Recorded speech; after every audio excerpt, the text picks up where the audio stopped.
Today is Thursday, the 7th of May, 2026. A pleasant good morning to you and a warm welcome to your breakfast show. Good morning, Sierra Leone, the program that always starts your day with analysis and divergent views on news and current happenings in the country. We are your presenters. I am Esther Sako. And of course, I'm Dennis Fuleza. Of course, it's a hearty good morning and warm welcome to your breakfast program. Good morning, Sierra Leone. As you have remembered, this program always starts your day with analysis. And of course, divergent of views on news and current affairs. Today, of course, another Thursday, and so many issues to talk about. But just before we do that, our quote of the day is from an American scientist by the name Isaac Asimov, and it says, "The saddest aspect of life right now is the science gather knowledge faster than society gathers wisdom." Science gathers knowledge faster than our society gathers wisdom.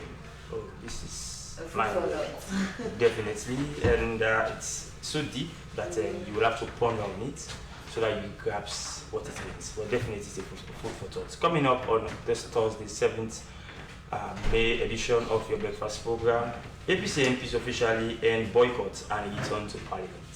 Civil Rights Coalition actively monitors the West African Senior Secondary School examination to ensure integrity and curb malpractice.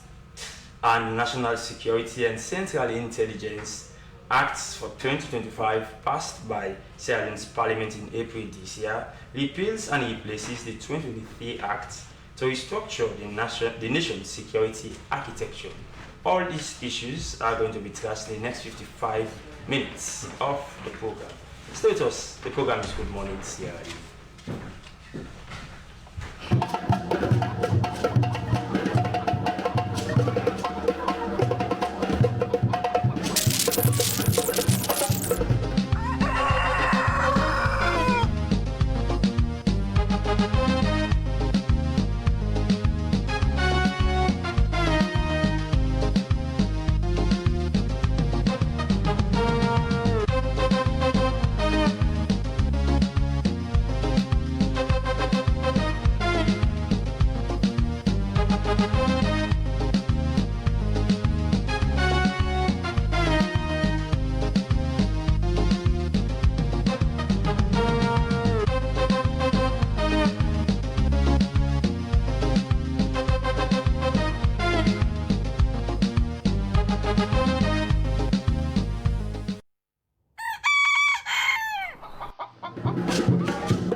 Welcome back. The program you're watching is Good Morning Sierra Leone, and of course, as you've heard from our airline stories, we now usher in our guest and begin the discussions here this morning. For that, as you must have been following in the news, all 68 members of Parliament from the main opposition of People's Congress Party officially returned to the House of Parliament on May 5 this year, ending a 2-month boycott. The return follows negotiations with international partners and the government regarding the implementation of the tripartite committee recommendations, aiming to resume their duties to their constituents, or better still, their districts.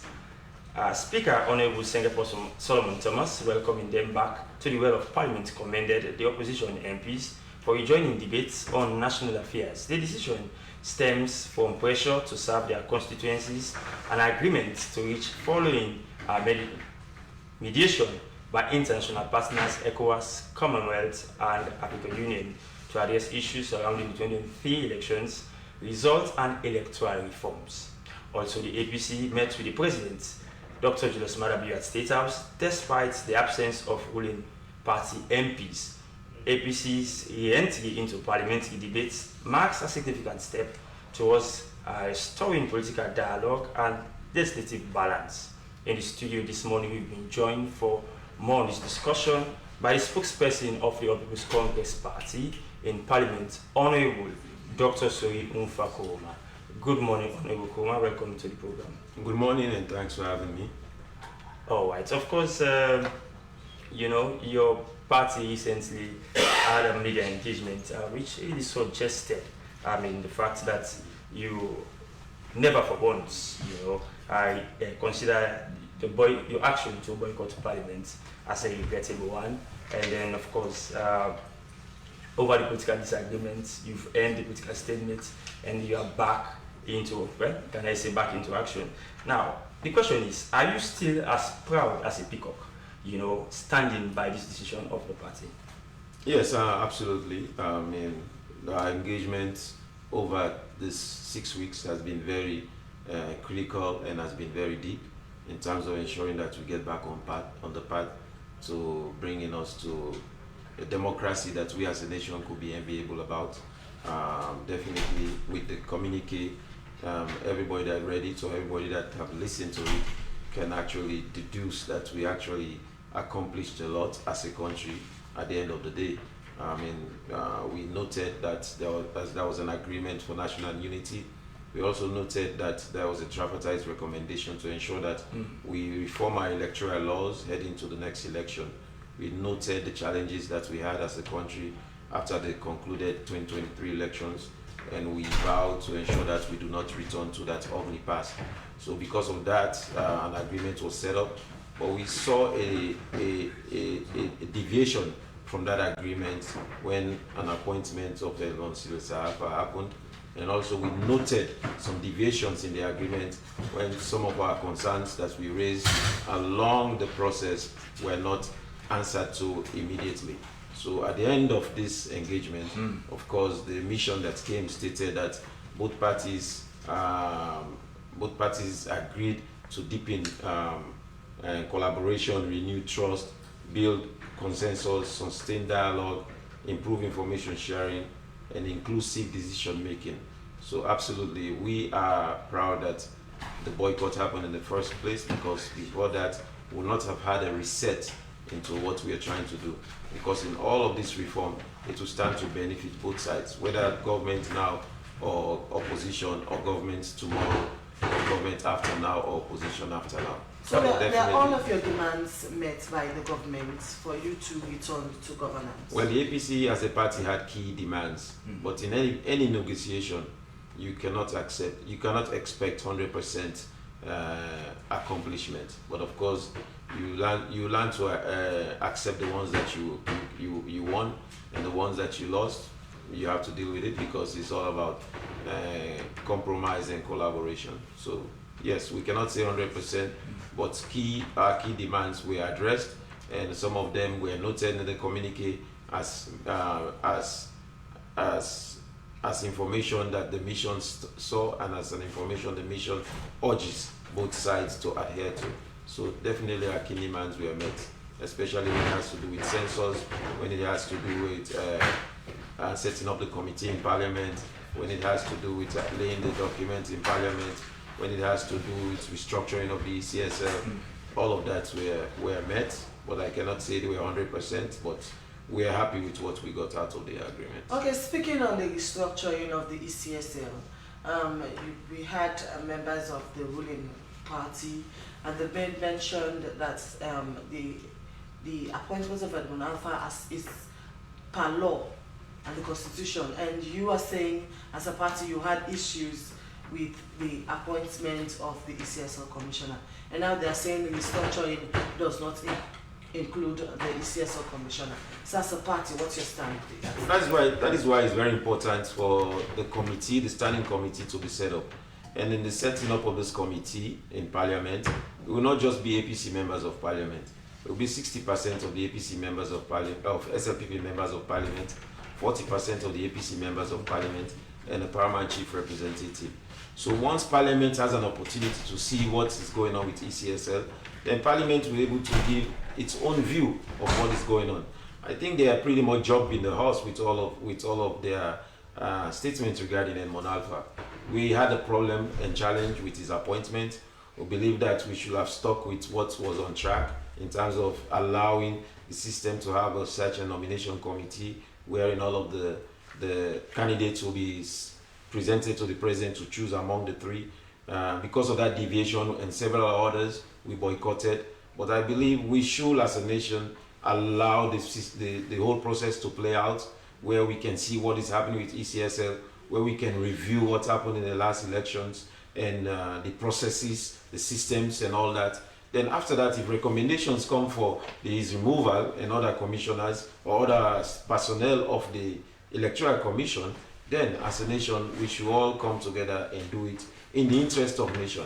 I mean, the issue of serving our personal egos and saying, we are not going to remove this man, this is the man that's going to conduct the elections, all of that is not, we're not serving this country in its best interest. But they are saying as per law, the president does have the rights to appoint Edmund Alpha as commissioner. And we did not argue the legality of it. We argued about the good faith, that if we are planning as a nation to take a different approach, then we should have just waited until everything unfolds, because whatever we do now will have an impact on the next election. And now he has been appointed and he has a protection of tenure, but we have instances where restructures have been done in various institutions that had protection of tenure, where those people have been sent home after the system reviewed and stated that because of what they see and intend for that institution, they want to restructure and they'll have somebody go. So we should allow everything to play out, and we should not prejudice the whole process, because by us making some of those statements, we are pretty much prejudicing the whole process. No, but let's also talk around the fact that you're not talking about consensus building.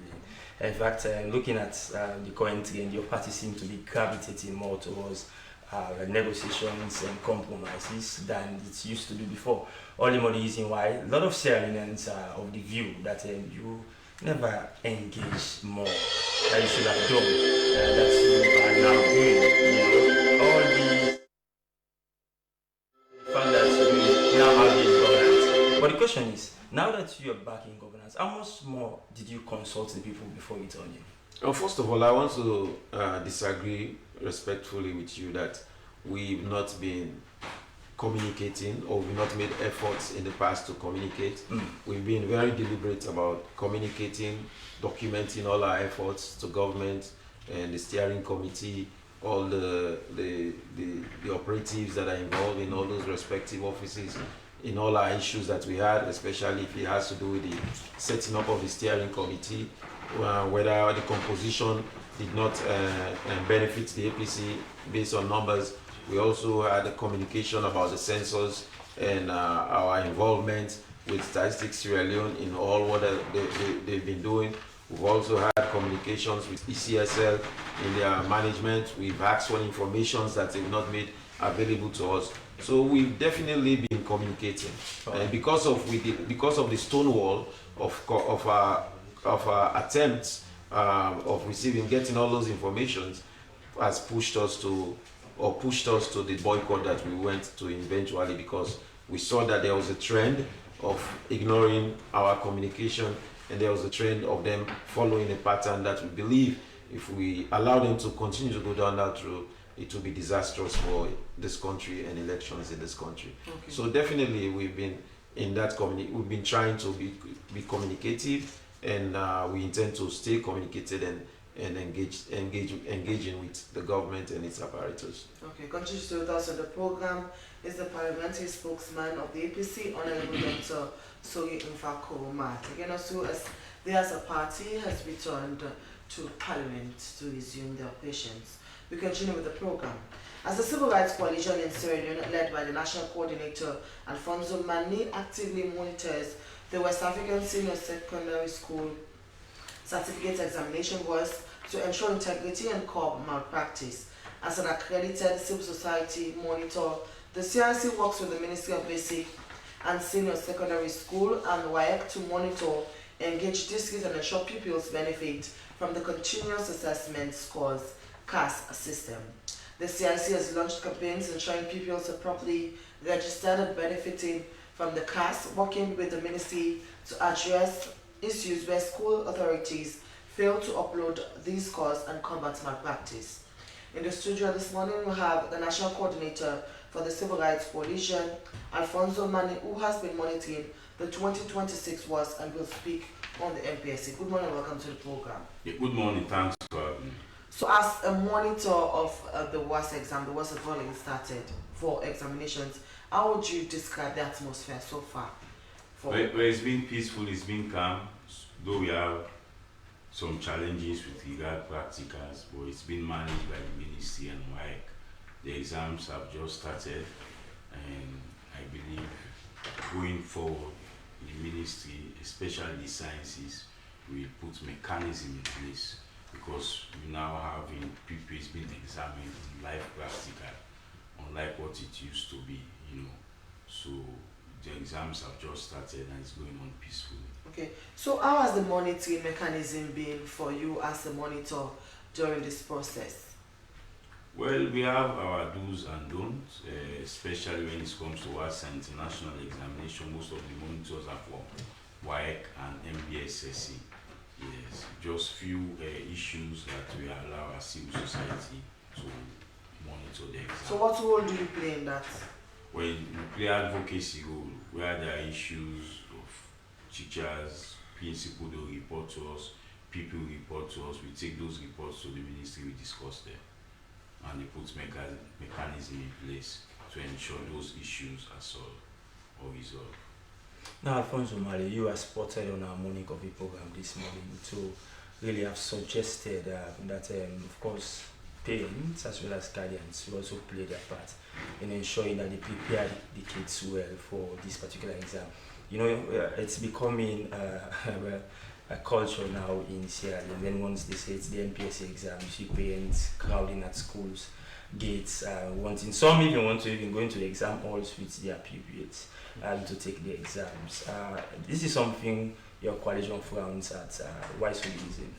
Thank you very much. Firstly, let me just give the figures, number of PPs who will be writing this year's Please go. NPS examination. We have a total of 166,839, of which we have 79,862 boys, 86,977 girls, which means the number of girls exceeded by 7,115. Let me hasten to wish them well, and let me come to roles and responsibility of parents, how they prepare these people so they will write the examination in an atmosphere that is conducive and they will go and pass this exam. Firstly, we know community have issues of water. So I advise parents, if you know you have challenges, you know you don't have running water, you have to fetch water from far distance, ensure that today the child fetched water for Saturday, Okay. not even tomorrow, because tomorrow the child should be calm, should be cool. You just guide them on the processes on how to write the examination. Ensure they do that today. Secondly, there are a lot of pupils who fail this exam because of the way they shade. You know, those papers, they are marked with scannable machines. Okay. So firstly, they should have the right pencil, the to-be pencil, the right shade. And when you shade those boxes, you should shade them dark, so it will be picked up by the cannibals while marking them. Okay. If that is not done, you will have the right answer, but you will not score. But they're not going to examiners again before. It's cannibal, it's a machine. Okay. It's a machine. No, I'm just asking after that particular post, are they not also going to examiners? No, manual, you cannot, Okay. All except English or those at an objective. All right, please But the go. objective as cannibals, they are marked. So the way you sharp the pencil also is another issue. Okay. You do it the right way so it will be comfortable for your kids to shade. Thirdly, well, this examination is not picnic. That's another distraction, Okay. because the kids will just be waiting for long time to go consume that food rather than focusing on the examination. Okay. Of course, in most cases now, they will not allow parents into the school compound. But once the kids know that food is waiting me outside, you know, that they've never got access to while going to school, class 1, class 2, class 3, it's only the day you are writing your exam. So they will have a divided attention. Yeah, divided attention, they will eager to consume this food. Okay. So that distracts them also. Also, what you should do as parents, the issue of transportation is an issue. Make sure your child wakes up early in the morning, get transportation, So it will be part of the morning devotion, because they normally call devotion, where they ensure they put them according to their schools and the classes in which you should write the examination based on your index. Alright, so briefly, just before you leave us in the program, so what's going to really be, in terms of your monitoring mechanisms to ensure that because you'll be monitoring alongside the schools authority, various examination centers, how is it going to be like this year? Well, we have various interests. Firstly, those kids with special need, we ensure that you give in 1.5 time to them. When the issue, release issue out by WAEC, they just mention deaf, dumb, and blind. And we believe there are other categories like pupils, the albinism. Yes, they have sight issues, so all of them should be captured. Rather than you say some pupils with special need, not just deaf, dumb, and blind. Secondly, we want to ensure that examination starts on time. Pupils are comfortable. Mark you, this NPS is a local examination. Certainly. Government can determine the date, government can determine the time, government can determine how this exam can be conducted, intended with WAEC. It's not like the WAST is an international exam. So we want to ensure that these kids write the examination comfortably. Another issue we want to appeal to councils. They are in charge of the school buses. We know the issue they are facing with regards fare, Ministry of Finance not giving them money.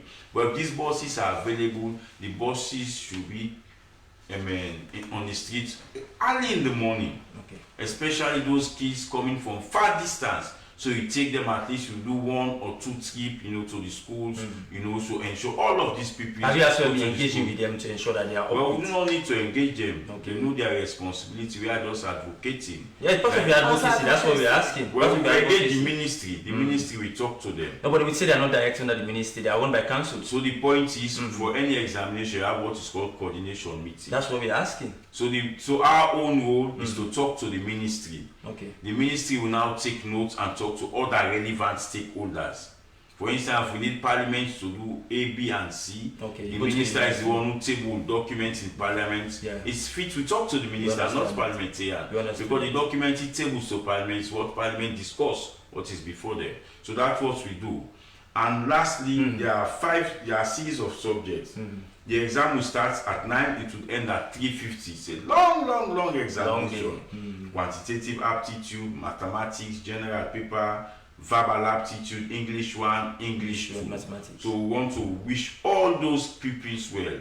Parents, you have the responsibility to prepare them very early, because when it comes to examination malpractice, it's really minimal in the NPSC. Yes, it's minimal in the NPSC. But The issue we've had stories absenteeism. We've had stories of invigilators asking these pupils for money when they are in the hall. So it's minimal when it comes to NPSC. So what role have you been playing in ensuring that they have been the issue of admonished, all malpractice- invigilators have been admonished. We have the teacher code of conduct. We have also the ACC. If anyone is found wanting with evidence, that person will be dealt with. So again, Mr. National Coordinator, quickly just before you go, because you are a national body, but most often or not, the challenge people have been referencing your monitoring lapses, especially in rural areas.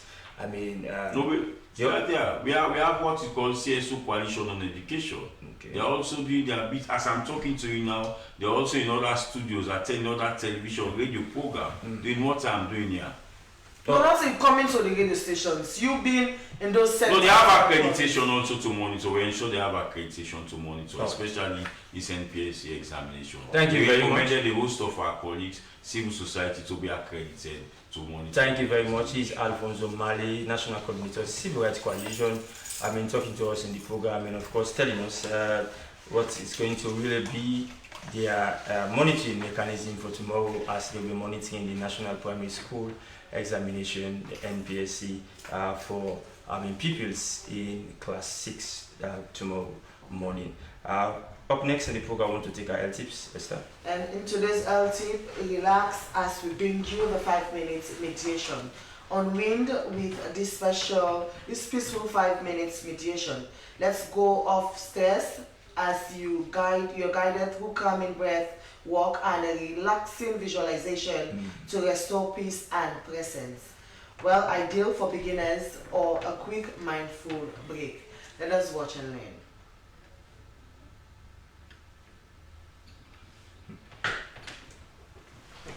Maka ikudianda iliyo phone is not. Find a quiet, comfortable place to sit or lie down. Gently bring your attention to your breathing. There is nothing you need to do right now. This time is just for you. Begin to breathe deeply into your belly, slowly inhaling through your nose. Hold for a moment and slowly exhale, releasing the air completely. Again, breathing in and breathing out. Allow your breath to settle into a natural, easy rhythm. Allow a gentle wave of relaxation to take you. Begin at the top of your head. Imagine a color associated with this relaxation. Any color that feels soothing to you. This color begins to flow slowly downward, relaxing your scalp, your face, your jaw. The color continues down your neck and into your shoulders. It flows down your arms, your hands, the tips of your fingers. The color surrounds your chest and belly. It flows all the way down your spine, relaxing your hips, your legs. It blankets your ankles and your feet, covering you with color down to the tips of your toes. Now, imagine yourself standing on a quiet, sandy beach early in the morning. You feel the gentle warmth of the rising sun on your skin and a light breeze across your face. The beach is peaceful and empty. You have all the time you need. You begin to walk slowly through the mist toward the water. There's a small boat waiting for you. It's tied to a dock with a strong rope. You walk to the water's edge and you step into the boat, feeling completely at peace, safe.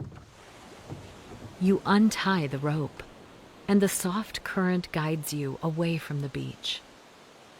Your boat drifts smoothly, rocking ever so gently back and forth through the water.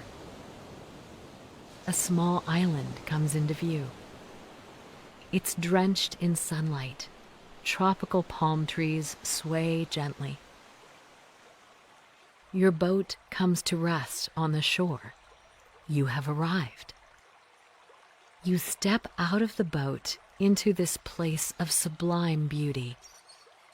This is a place of total peace, and it's yours.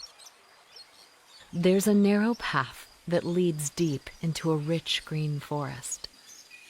You follow the path between columns of ancient trees.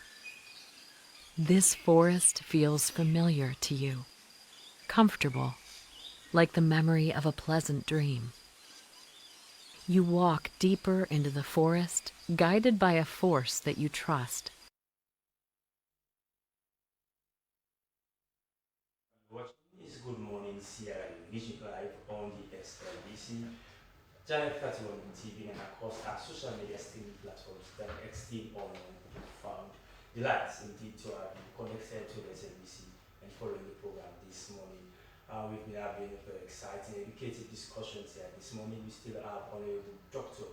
Soyi Umfa Kogoma in the studio, but before that, we now move to another issue of importance, and as we have been following the National Security and Central Intelligence Act 2026, passed by the Sierra Leone Parliament in April this year, repeals and replaces the 2023 Act to restructure the nation's security architecture.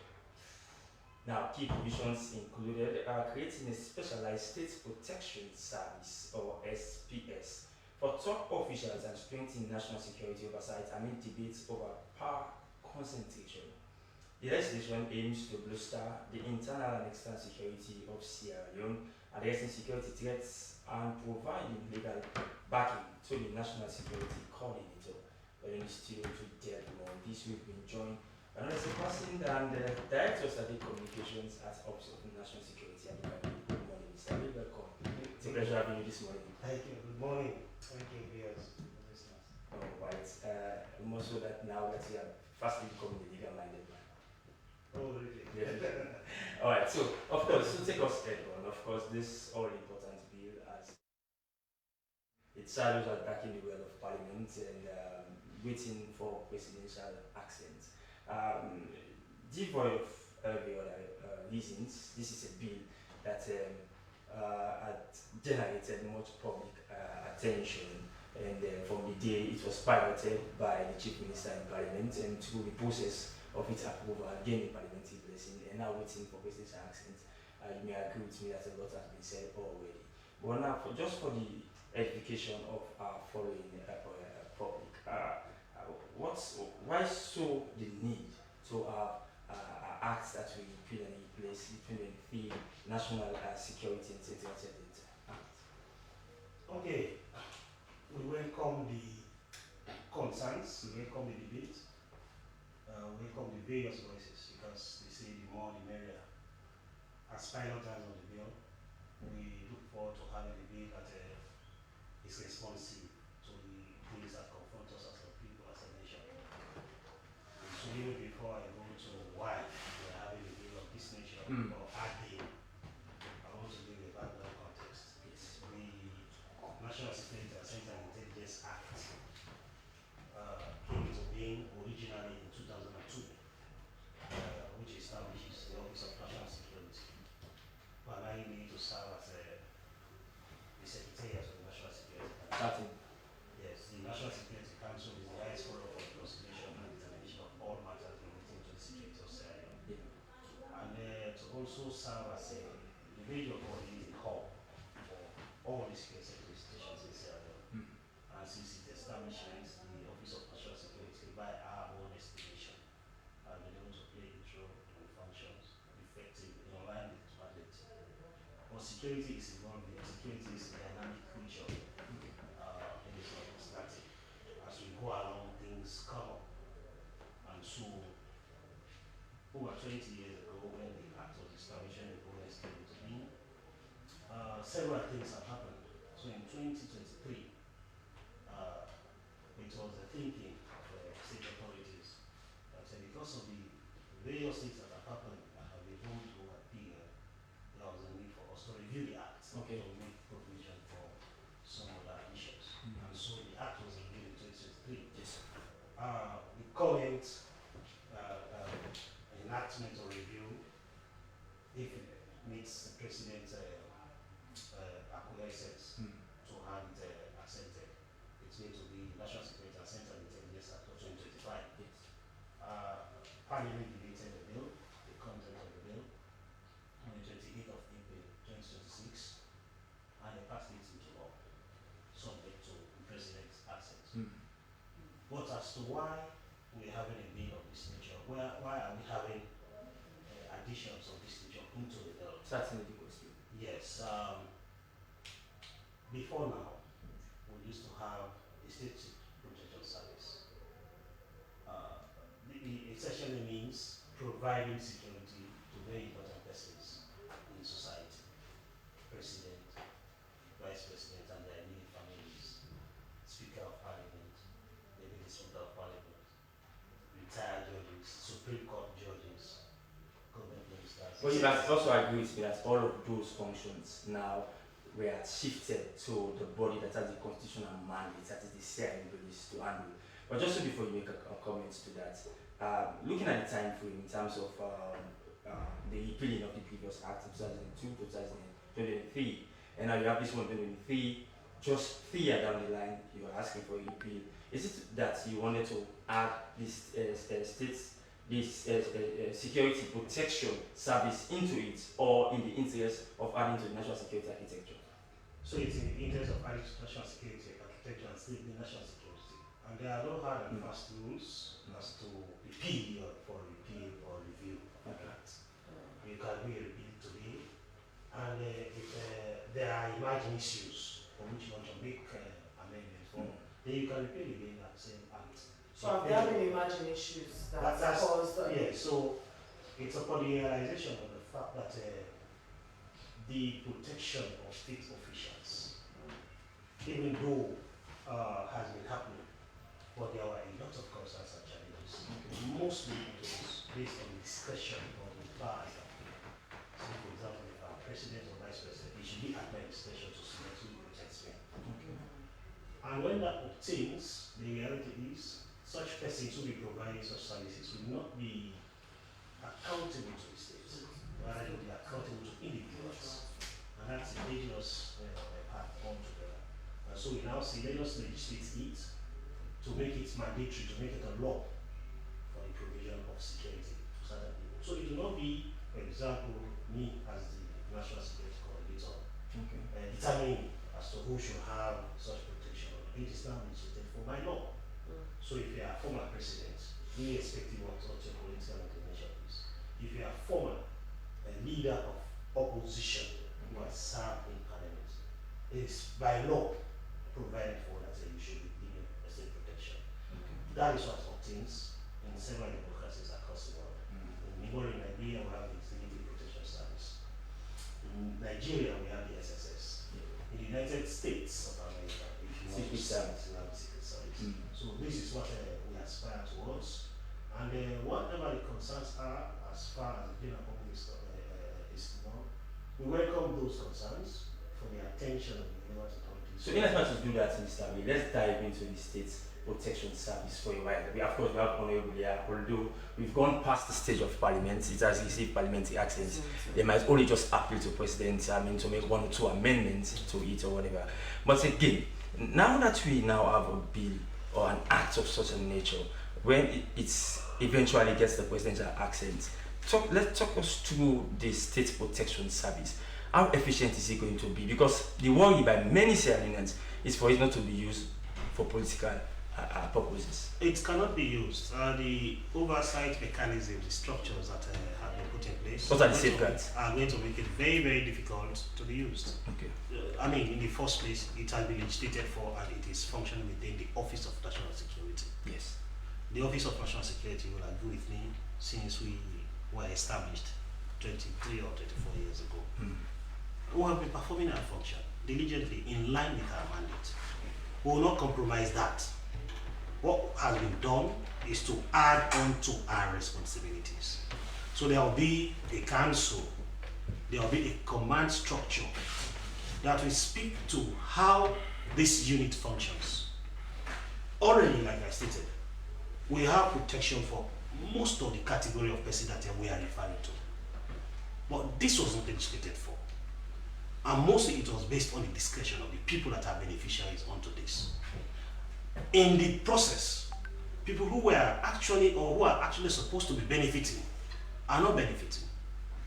Say, for example, former leaders of government business or former leaders of people in opposition who were leaders of the opposition in parliament. It will be, before now, it will be at the discretion of the state. If we want to provide that, to provide that. Yeah, because we saw that in 2023, just after the election, the security detail of, the former presidential aspirant of the People's Congress Party was withdrawn. So it is to correct all of these anomalies. But if you look at the act, specifically part 7 of the new bill, sections 31, 32 on to 39, it speaks around the establishment of the SBS, the structure that have been established, who will qualify to serve as a staff or personnel within that structure. What are the requirements? To speak to the requirement, first you must be a Sierra Leonean. Secondly, you must not be an active member of any political party. You must not have been convicted of any criminal offense. Okay.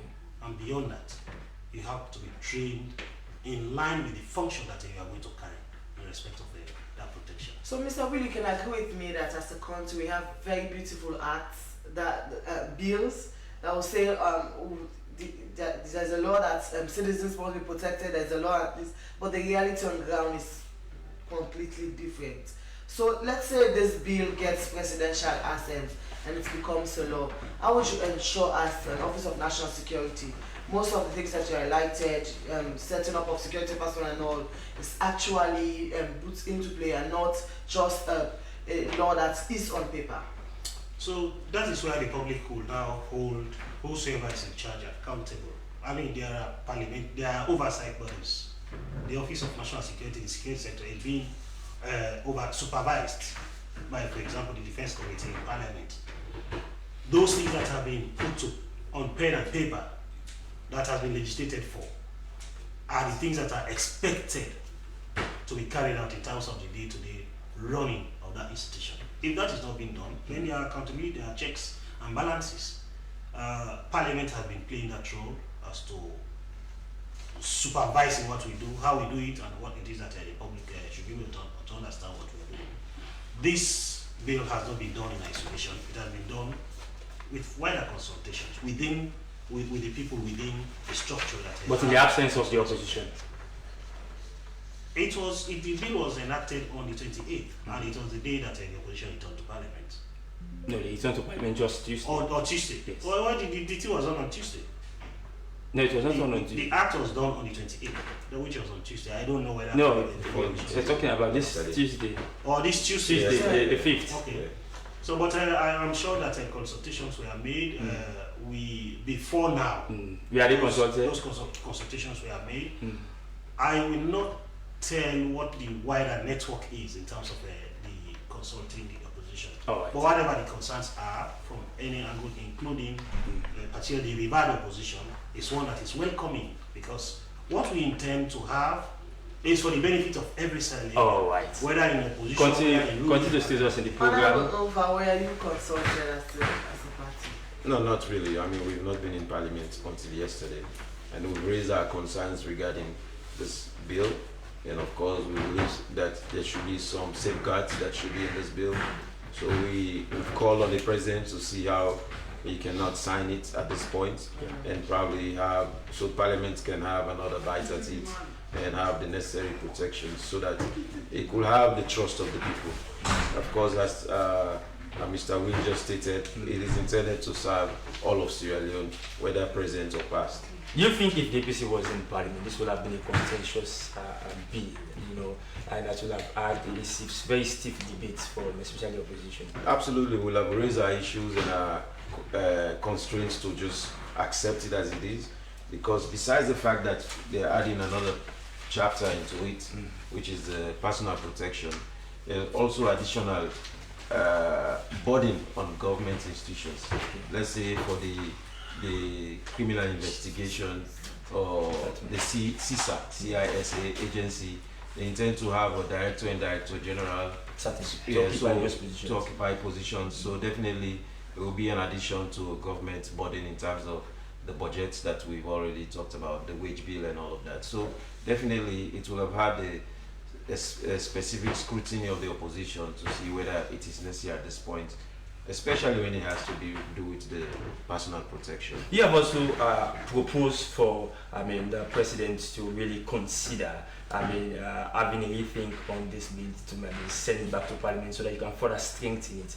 But in the words of the chairman for the Legislative Committee, this bill was properly scrutinized. In fact, they had security experts in Parliament to further explain on some of the implicators and some of the benefits it will have, not just to, especially in the area of the Security Protection Service, SPS, that we provide for former president and of course other very important people. In fact, there was a portion for VIPs. Maybe it could have been parliamentarians, because during the debate, members of Parliament even suggested that they should be included.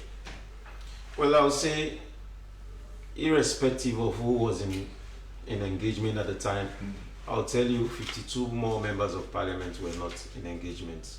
And I believe, as any parliamentarian will state, there is never a perfect law, but the aim is to perfect it as much as you can. So, if all of us were there, probably some of the things that they agreed upon, the opposition probably would not have agreed upon it. So, before the third reading, where it was in the committee stage of the whole house, we could have advised ourselves to do otherwise or to do likewise. or to do what will benefit Sierra Leone now and the future. So, So I don't see why we cannot revisit it if it's possible. Okay, so Honorable, let's talk on the agreement for national unity. You could recall when APC was raising concerns with regards the agreement, interpreted recommendations and the agreement for national unity, all that was enshrined that the government was supposed to do to ensuring different aspects are being restructured. There were concerns by the ruling party that was just a gentleman's agreement. And now you guys are back in parliament. How would you ensure that these new agreements that are being put out by that you have signed to actually being tabled in the well of parliament to ensure that it becomes law? Because there has been an argument that it was just a gentleman's agreement. Well, thank you for that question. Yesterday, in his first statement, the leader of the opposition called on Parliament again, reminded Parliament that we look forward to having the agreement being laid. We also look forward to the standing committee being set up in Parliament. And like I stated, the committee will be overseeing ECSL's activities. And overseeing ECSL's activities is pretty much ensuring that transparency and accountability is seen in ECSL's activities. And I think it should be a welcoming news for every Sierra Leonean because one, it's an institution that gets funds from the consolidated fund, and nothing that happens in the ECSL should be of secrecy. It should be an open document because every Sierra Leonean of voting age is also should be privileged to that information. And besides, based on this extreme scrutiny under which ECSL has come, I think it will benefit ECSL itself that they are open. And I sometimes struggle with the fact that some parts of the ruling government do not want to see that happen. Certainly. So Because, speaking I mean, about ECSL, for example, ECSL that's the an point I really independent wanted to institution. talk around. Right. Talking about ECSL, because many factions or many speakers coming from the government angle have said that this is an autonomous body and should be allowed to operate independently. Now, during Tuesday 5th sitting, your leader in Parliament, Honorable Abdulkarim, proposed to the Speaker, the Right Honorable Senator Solomon Thomas, telling him that they are looking forward to see that they communicate the sign before coming to Parliament, which had several provisions from the tabling of the tripartite committee to Parliament, recommendations to Parliament, having to do as well with setting up a standalone committee to look into the affairs of ECSL. But the government have suggested that this is that, although the Speaker, in his words, assured you that he will have a meeting with leadership of Parliament so that you can say how best you can address the matter. But the question is, where do you go from here? The question is, if ECSL is so independent, wouldn't us want to know how independent ECSL is? I believe all of us will want to know how independent ECSL is. And the position is clear that the committee will not go against Section 32, subsection 11 of the Constitution, which says ECSL should not be under a supervision or control of any authority. And oversight responsibilities, as it is stipulated in Section 93 of the Constitution, is pretty much just giving Parliament the authority to oversee entities that receive funds from the consolidated. So at this point, you are taking your destiny into your hands by allowing Edmond Sylvester Alpha to go as the man for the job. Well, one of the agreements there in the agreements is that ECSL should be should go through a reform, and there's a timeline till December of this year wherein all informations there should be made public. That is why it's very important that we set up this committee, because once we set up this committee, whatever review has taken place over this period until now will be open, will not be hidden.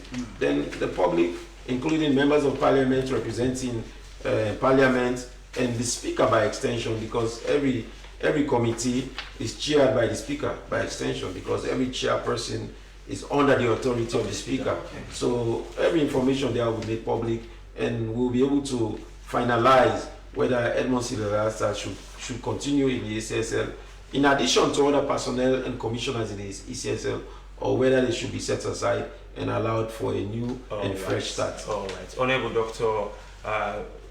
Ufa Sori Kuruma, parliamentary spokesperson for the All People's Congress Party, going to state us in the program. We now move to another very important session in the program, which has to do with the review of the front pages of our local tablet. For that, I begin with the Pyramid newspaper. It has on its front page, UNICEF China launched $3.2 billion United States child health project. New public-private deals boosts Seratel revival. APC MPs resume duties after weeks of absence. Our stories you can find on the front page of the newspaper. Independent Observer's banner headline says, this is the MDA's old Inception Meeting on Ethics and Integrity Scorecard. UN and government track progress on Sierra Leone's development plan.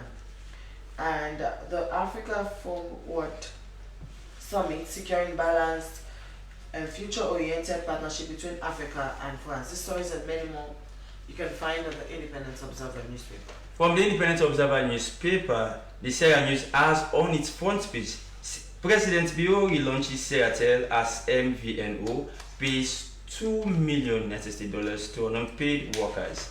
VP Julia Jallo bids farewell to over 800 pilgrims, calls for unity and discipline ahead of Hajj.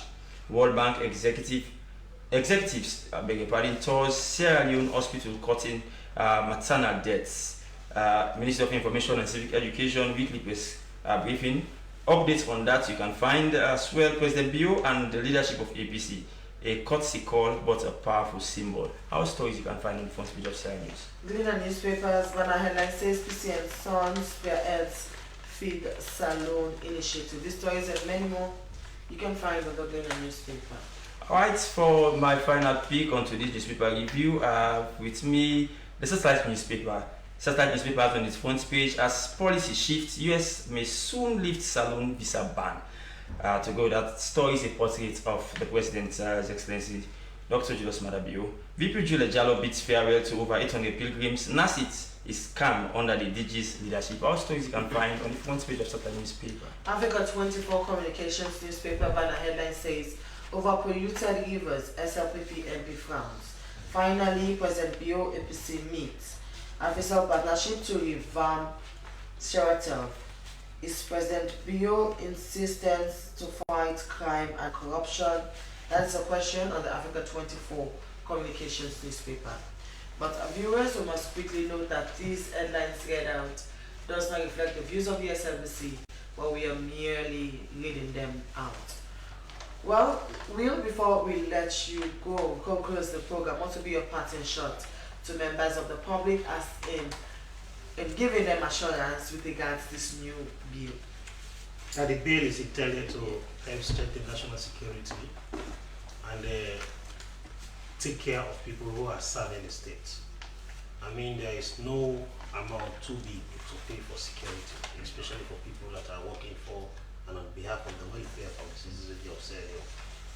I mentioned the portions of the Act where we've added the establishment or review of the National Security and Central Intelligence Act of 2025, and they invite the public to read that portion so that they will be able to understand and interact with the content. You mind giving us a brief background, so just before you do that? Yeah, so section 32 on to 39, which I had the time to read it verbatim.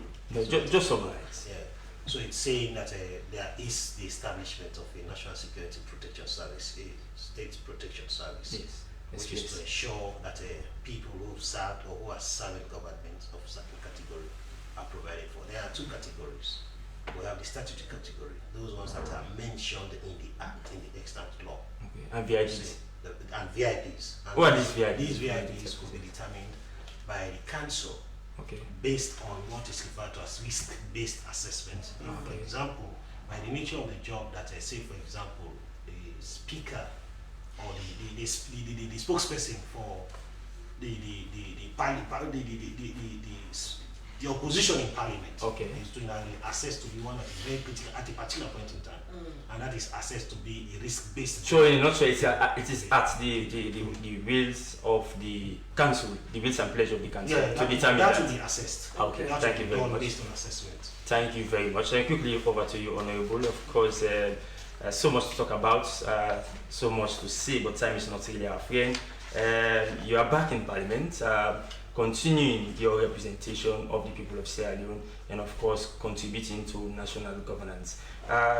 Going forward, how much more will you continue to engage and to ensure that boycotting will not be, something you resort to?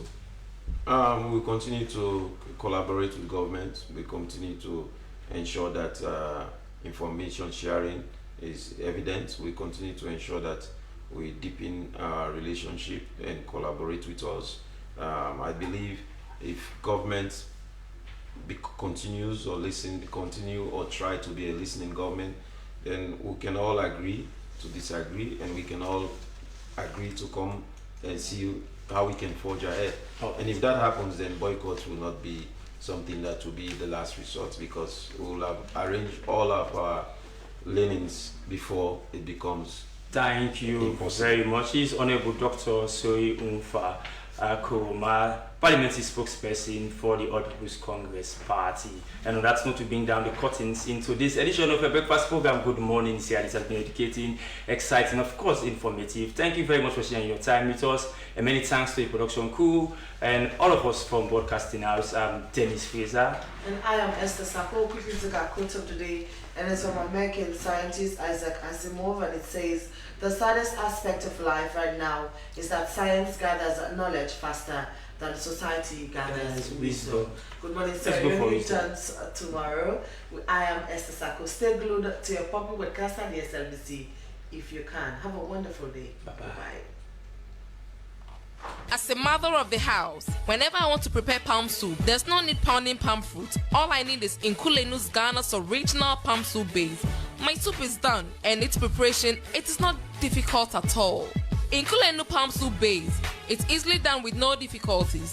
Just take few ladles and your soup is done. And its flavor, it's amazing. This is Nkulenu's Ghana's original palm soup base. And this is Nkulenu's Ghana's original spiced palm soup base. Iron fruits and turkey berries are naturally added. Also available Brown Gold Natural Cocoa Powder, Sunny Gold Brown Sugar, Neat Fufu Flour, Shito, Pisap, and Moringa. All available at Nyami Ado Enterprise, 1 Lower Waterloo Street, Freetown. Nkulenu palm soup base. Ghanaian original taste.